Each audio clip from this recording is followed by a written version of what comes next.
Story of the time I had the police raid somebody's house to find my phone. So the other day, me and my boyfriend were out pretty much the entire day. And you know, whenever I'm with my boyfriend, I don't pay attention to anything else except for him because like, oh my god, I just love him. No, but seriously, I really just was not paying attention and I didn't realize that I didn't have my phone on me for like 5 hours. So during that time, we went to a restaurant, we went to Walmart, we went to 7-Eleven, we just went to a bunch of places and we were just so in love that we were just not paying attention to anything.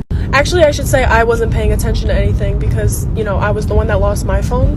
Anyway, it comes around to like 10 o'clock at night and I'm like, okay, I'm gonna leave now. He's like, okay, where's your phone? So we start looking around, can't find it anywhere. So I was like, wait a minute, check my location to make sure that I didn't like, you know, leave it anywhere. It's probably in my car. We checked the location and I kid you not, it was in a different town than we were in. So long story short, we end up driving to the location that it was at. But it was literally in an apartment complex that we've never been to. So there was no way that I could have left it there. So we came to a conclusion that somebody's trying to steal my phone. And we didn't want to knock on any of the apartments ourselves just in case, you know, like somebody dangerous came out because it was a sketchy area and like we never been there and I don't know. So I decided to call the cops. The cops take like an hour to get there and they knock on the building that it said that my phone was in. So in the building there was 2 people that lived in it, so it was like split in half. And the first people that were downstairs answered the door. At this point it was like 2 in the morning. So the guy starts speaking in Spanish and he's like, don't let them in, don't let them in. But then one of the police officers actually spoke Spanish, so he was like, just because you said that, now we have to come in. So they start raiding the guy's house like for Story at the time I had the cops raid this guy's house to find my phone. So anyway, the cops go up to the guy's door. And like I said, it was an apartment building with 2 people living in it. And the guy said in Spanish to his wife, no, don't let them in, don't let them in. But then one of the cops ended up speaking Spanish.